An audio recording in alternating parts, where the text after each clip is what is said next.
Cornelius. Kisah Para Rasul 10 ayat 1 sampai 48. Di Kaisarea ada seorang yang bernama Cornelius, seorang perwira pasukan yang disebut pasukan Italia. Ia saleh, ia serta seisi rumahnya takut akan Allah, dan ia memberi banyak sedekah kepada umat Yahudi dan senantiasa berdoa kepada Allah. Dalam suatu penglihatan, kira-kira jam 3 petang, jelas tampak kepadanya seorang malaikat Allah masuk ke rumahnya dan berkata kepadanya, "Cornelius." Ia menatap malaikat itu dan dengan takut ia berkata, "Ada apa, Tuhan?" Jawab malaikat itu, "Semua doamu dan sedekahmu telah naik ke hadirat Allah dan Allah mengingat engkau. Dan sekarang, suruhlah beberapa orang ke Yope untuk menjemput seorang yang bernama Simon dan yang disebut Petrus. Ia menumpang di rumah seorang penyamak kulit yang bernama Simon yang tinggal di tepi laut."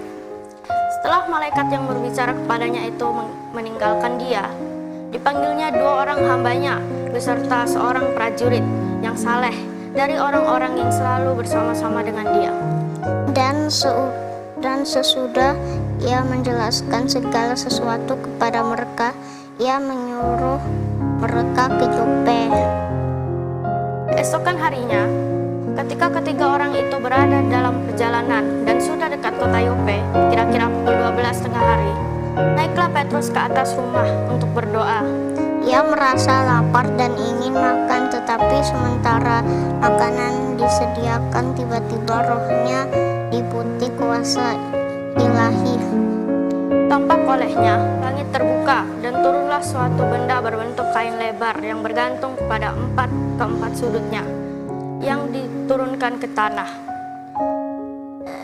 Di dalamnya terdapat berbagai jenis binatang berkaki 4, binatang menjalar, dan burung. Kedengaranlah olehnya suatu suara yang berkata, "Bangunlah, hai Petrus, sembelilah dan makanlah." Tetapi Petrus menjawab, "Tidak, Tuhan, tidak, sebab aku belum pernah memakan sesuatu yang haram dan yang tidak tahir." Kedengaran pula untuk kedua kalinya suara yang berkata kepadanya, "Apa yang dinyatakan halal oleh Allah, tidak boleh engkau nyatakan haram." Hal ini terjadi sampai 3 kali, dan segera sesudah itu terangkatlah benda itu ke langit. Petrus bertanya-tanya di dalam hatinya, apa kiranya arti penglihatan yang telah dilihatnya itu?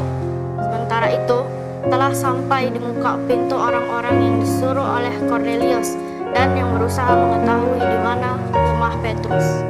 Mereka memanggil seorang dan bertanya, "Apakah Simon yang disebut Petrus ada menumpang di rumah itu?"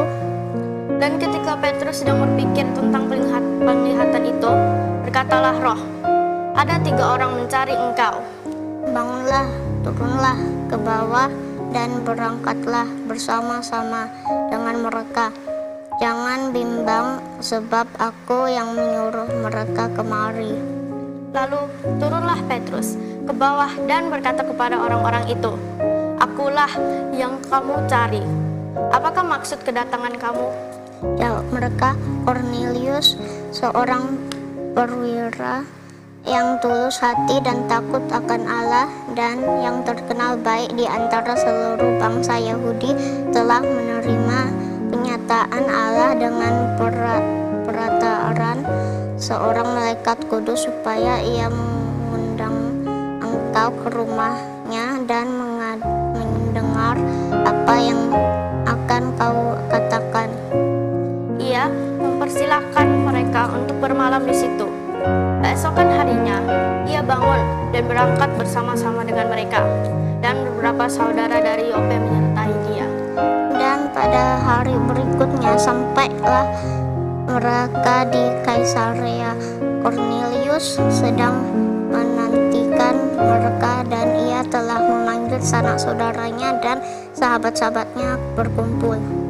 Ketika Petrus masuk, Datanglah Kornelius menyambutnya, dan sambil tersungkur di depan kakinya, ia menyembah Petrus.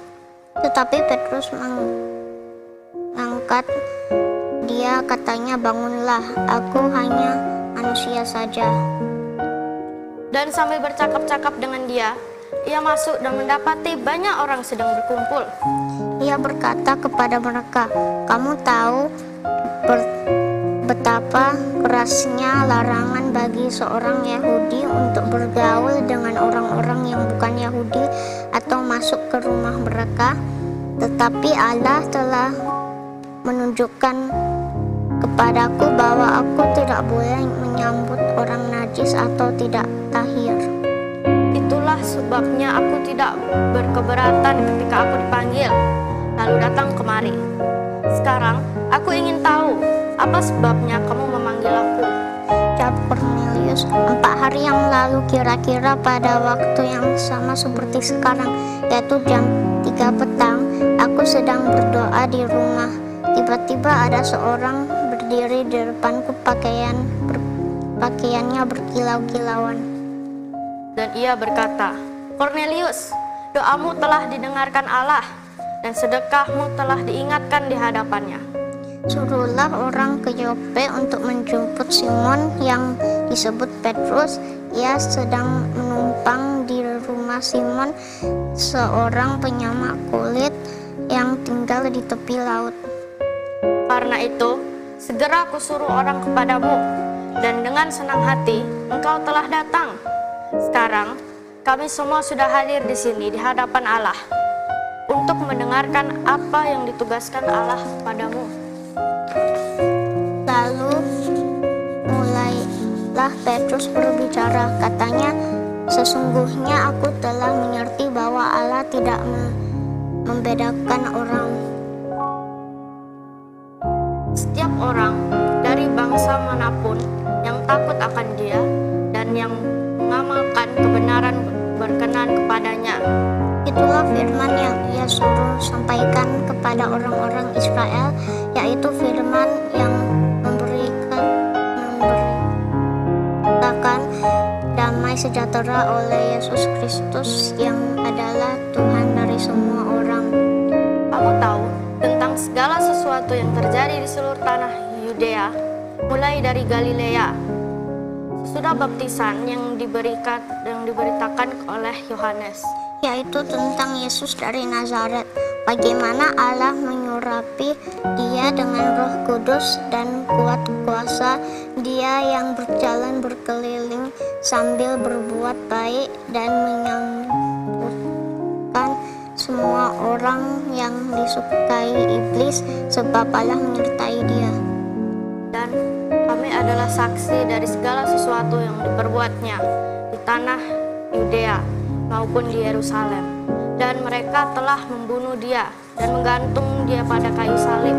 Yesus itu telah dibangkitkan Allah pada hari yang ketiga, dan Allah berkenan bahwa Ia menampakkan diri Bukan kepada seluruh bangsa, tapi kepada saksi-saksi yang sebelumnya telah ditunjuk oleh Allah, yaitu kepada kami yang telah makan dan minum bersama-sama dengan Dia setelah Ia bangkit dari antara orang mati. Dan Ia telah menugaskan kami memberitakan kepada seluruh bangsa dan bersaksi bahwa Dialah yang ditentukan Allah menjadi hakim atas orang-orang hidup dan orang-orang mati. Tentang Dialah semua nabi bersaksi bahwa barang siapa percaya kepadanya, ia akan mendapat pengampunan dosa oleh karena namanya. Ketika Petrus sedang berkata demikian, turunlah Roh Kudus ke atas semua orang yang mendengarkan pemberitaan itu. Dan semua orang percaya dari golongan bersunat yang menyertai Petrus tercengang-cengang karena melihat bahwa karunia Roh Kudus dicurahkan ke atas bangsa-bangsa lain juga. Sebab mereka mendengarkan orang-orang itu berkata dalam bahasa roh dan muliakan Allah. Lalu kata Petrus, "Bolehkah orang mencegah untuk membaptis orang-orang ini dengan air?" sedangkan mereka telah menerima Roh Kudus sama seperti kita? Lalu ia menyuruh mereka dibaptis dalam nama Yesus Kristus. Kemudian mereka meminta Petrus supaya ia tinggal beberapa hari lagi bersama-sama dengan mereka.